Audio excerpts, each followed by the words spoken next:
Hola, nuevo capítulo de Tu Hogar, el podcast de Libre Gestión de Proyectos, donde tratamos los temas más actuales del sector inmobiliario con un objetivo muy claro: asesorarte en la compra o la mejora de tu vivienda. A lo largo de los distintos capítulos que hemos ido desarrollando, hemos contado con los mejores expertos con el objetivo de darte información práctica precisamente para que puedas tomar una decisión en las mejores condiciones. Hablamos de temas que forman parte de nuestro día a día, como puede ser las hipotecas, el alquiler, la compra de una vivienda, pero que a veces son confusos o no tenemos toda la información clara.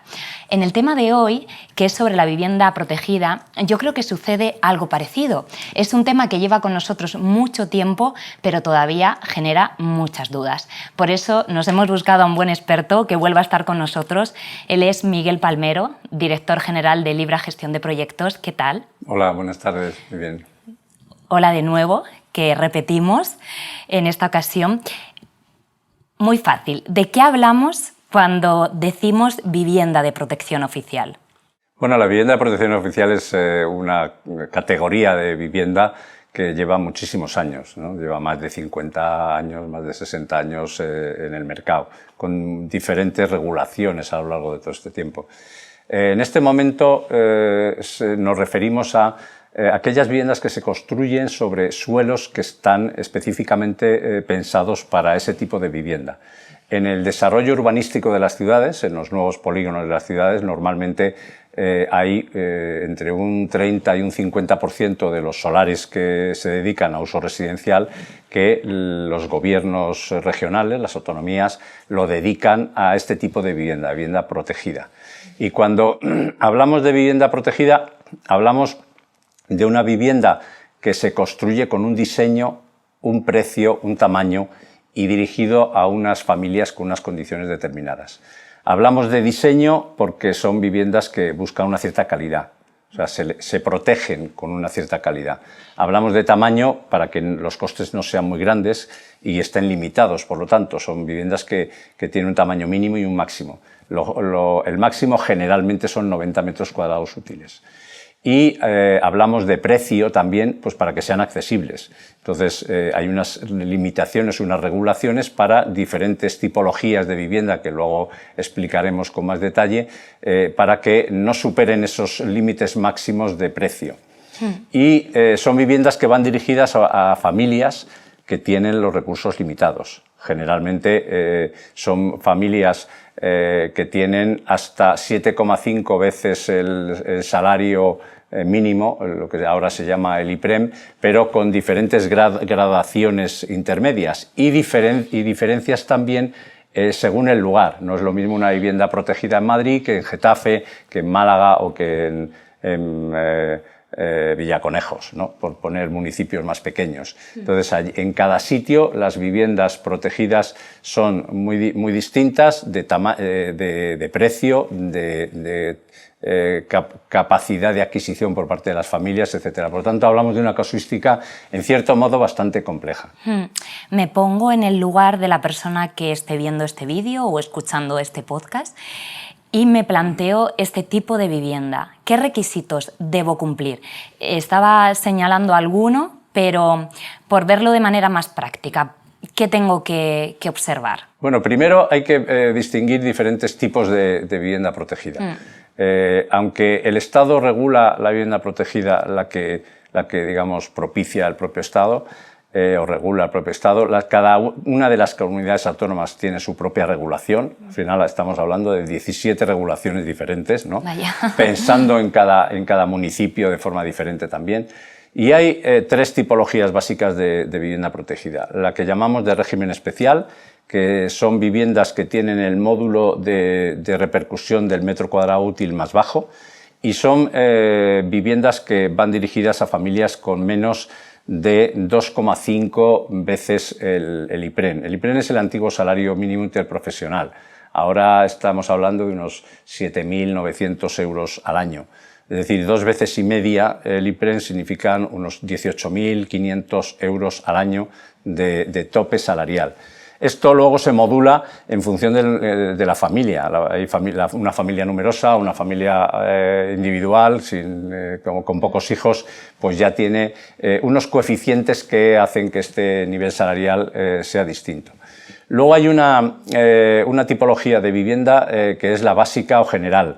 Cada comunidad autónoma la regula de diferente manera. Lo normal es que sean viviendas para familias con salarios inferiores a 3,5 o 5,5 veces este rango del IPREM que decía, ¿no?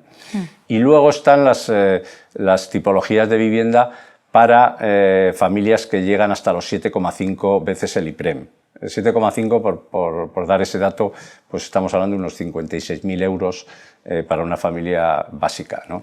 Una familia numerosa pues sería un poco mayor, ¿no? Y luego esto también depende de cada municipio. Entonces no es lo mismo el módulo de la vivienda en Madrid que, como decía antes, que en Getafe o que en Villaconejos. O sea, los módulos en cada sitio son diferentes, porque se entiende que los recursos familiares y la capacidad adquisitiva de las familias son distintos en cada una de estas ciudades y las viviendas cuestan más construirlas en Madrid, por ejemplo, que en un pueblo, ¿no? Eso es lo que suele ser habitual. Por lo tanto, tendríamos estos tres tipos básicos de vivienda en cada uno de los municipios de España, ¿no? Y dirigido a cada uno de esos grupos familiares. Y por lo tanto, respondiendo un poco a la pregunta de qué requisitos personales tienes que tener, pues no puedes superar esos ingresos. Por lo tanto, una persona que gane 100.000 euros al año pues no va a poder comprarse una vivienda protegida, y es lógico, ¿no? El otro requisito básico que las familias deben cumplir generalmente es carecer de otra vivienda. Es decir, si tienes otra vivienda, pues no puedes comprarte una vivienda protegida, que para eso está protegida, para que se dedique solamente a aquellas familias que tienen los recursos limitados. Esto vale también para el alquiler, es decir, no solo para la compra, sino para el alquiler. Que ahora, por ejemplo, pues la vivienda en alquiler protegida se está fomentando mucho más, ¿no? que lo que se fomentaba anteriormente. Qué interesante agregar esto, la vivienda en alquiler protegida. Imaginemos que cumplo estos requisitos a los que hacía referencia. ¿Dónde y cómo encuentro vivienda protegida? Pues no es fácil, porque no hay un portal inmobiliario como hay portales inmobiliarios hoy día para cualquier cosa. No hay un portal inmobiliario de la vivienda protegida. Y, por lo tanto, uno depende de los ingresos que tenga, si no son muy altos. Lo suyo es que se dirija al ayuntamiento o a la empresa municipal de vivienda, que lo que hace son viviendas para los estratos económicos de ingresos más bajos, y se dirige allí para ver qué está haciendo. Si está haciendo vivienda protegida de régimen especial, pues y puede acceder a ella, ver qué promociones está haciendo en cada sitio en ese momento y apuntarse, es decir, inscribirse en el ayuntamiento. Si el siguiente escalón, pues para viviendas un poco más caras, que suele producirlas los promotores privados y sobre todo las cooperativas, ¿no? Pues es dirigirse a los portales generalistas, que suelen tener un apartado específico para la vivienda protegida, o te puedes dirigir directamente al promotor.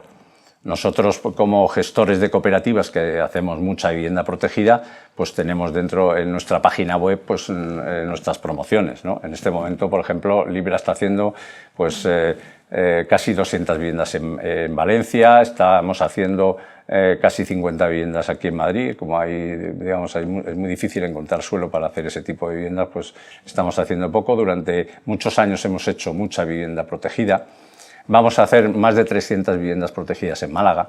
Entonces, allí donde podemos, hacemos vivienda protegida. Y muchas gestoras de cooperativas también. Entonces, no es fácil encontrar vivienda protegida. No se produce mucha vivienda protegida en este momento, porque España es uno de los países que menos producción de vivienda protegida realiza en comparación con países europeos. Estamos en un nivel de producción muy bajo, por debajo del 10% de la producción de viviendas protegida, mientras que en otros países en Europa pues están por el 20 o más del 20%, ¿no? Y Y luego, claro, tú solo puedes acceder a una vivienda protegida en tu municipio, donde estás empadronado. Tú no puedes comprarte una vivienda protegida en Málaga, en por Málaga, ejemplo, si por vives ejemplo, en Madrid. ¿no? Porque, entonces, y luego en muchas comunidades autónomas existe lo que se llaman los registros municipales o registros públicos de demandantes de vivienda, que es un requisito básico normalmente estar inscrito en ese registro para poder acceder a una vivienda de protección, como requisito previo. Incluso, te diría, en Andalucía, por ejemplo, yo soy un promotor que quiero hacer vivienda protegida y tengo que pedirle al registro de demandantes del Ayuntamiento de Málaga que me dé una lista de potenciales compradores de vivienda protegida y para yo aplicarla en mi promoción. O sea, yo no puedo libremente coger a uno que pasa por la calle y decirle te vendo una vivienda, ¿no? Entonces, hay sitios donde está muy regulado, hay sitios donde está menos regulado. Si te dijera un dato concreto, en España el 50% de los grandes municipios y de los capitales más importantes no encontrarías una vivienda protegida. Y no te digo municipios más pequeños, ¿no? Municipios medianos o más pequeños. Es por lo tanto, hoy día una producción que es escasa. Lamentablemente porque la necesidad de vivienda protegida, es decir, de vivienda para gente con recursos económicos más limitados, pues es muy alta. Y sin embargo, pues las oportunidades que hay en el mercado no son tantas. Lamentablemente. ¿Cuáles serían las desventajas y ventajas de este tipo de viviendas? Pues la mayor ventaja es el precio, porque obviamente son precios por debajo de mercado. No siempre ha sido así, porque en la crisis del 2008, por ejemplo, esa crisis financiera, todos los precios de la vivienda se vinieron abajo. Y en muchísimas ciudades, incluida Madrid, el precio, tú podías encontrar una vivienda libre por debajo del precio de la vivienda protegida. En Madrid, por ejemplo, el módulo de vivienda protegida no ha variado desde el 2004. O sea, sigue siendo hoy día el mismo módulo, el precio máximo, ¿no? Una cosa un poco difícil de entender porque producir vivienda, pues sí, el coste de producir la vivienda es cada vez mayor, ¿no? Lógicamente. Pero hemos pasado por esa situación, precios de vivienda protegida más caros que los precios de la vivienda libre. Hoy es cierto que en la mayor parte de las ciudades pues el precio de la vivienda protegida es más barato y esa es la gran ventaja. Está sucediendo una cosa ahora distinta en el alquiler, y es que ahí sí que están las administraciones apostando mucho por ayudar al alquiler. De hecho, el Estado tiene una norma de dar ayudas hasta el 50% del alquiler en las viviendas protegidas de los jóvenes, ¿no? En el caso de la compra, pues muy poco, solamente a promoción de viviendas en municipios por debajo de 5.000 habitantes. Por lo tanto, en las grandes ciudades, en las medianas ciudades, no existe ayuda para la compra.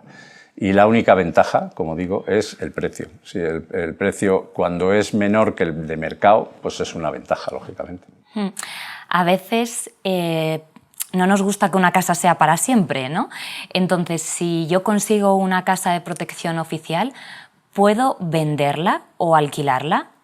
Alquilarla sí la puedo, en algunos casos pidiendo autorización a un precio máximo, porque la vivienda está, digamos, catalogada como vivienda protegida y no puedo pedir más que lo que el módulo me permite. Y vender, si las viviendas de protección tienen un periodo en el cual está sometida al régimen de precio limitado. Depende de la tipología que hablaba antes, pues hay viviendas cuyo precio limitado dura 7 años, otras 10, otras 15, otras 30, depende de la autonomía también. O sea, esto es una casuística muy distinta y hay que mirar en cada municipio qué es lo que le toca, ¿no?, a la tipología de vivienda. Si estás dentro de ese rango de permanencia o de vigencia del régimen de protección, pues tienes que pedir autorización para venderla y la puedes vender al precio máximo que te permite la normativa. Si ya has superado ese límite, pues ya puedes venderla libremente a quien quieras. Una vivienda más asequible y de estas condiciones no significa que no sea una vivienda de calidad. Esto es importante destacarlo, ¿no? Muy importante. O sea, las normas que regulan la vivienda protegida son iguales o mejores que las de la vivienda libre. O sea, no hay ninguna diferencia en este momento. O sea, la única diferencia puede ser en que, como el coste es más justito, los promotores, pues hombre, no te ponen una madera de lujo, evidentemente, a la hora, o un acabado de mayor calidad, te ponen un acabado, pues bueno, justo, pero un acabado suficiente. Pero la construcción en sí misma, las instalaciones y todo, pues es de una vivienda igual que una vivienda de lujo, exactamente igual.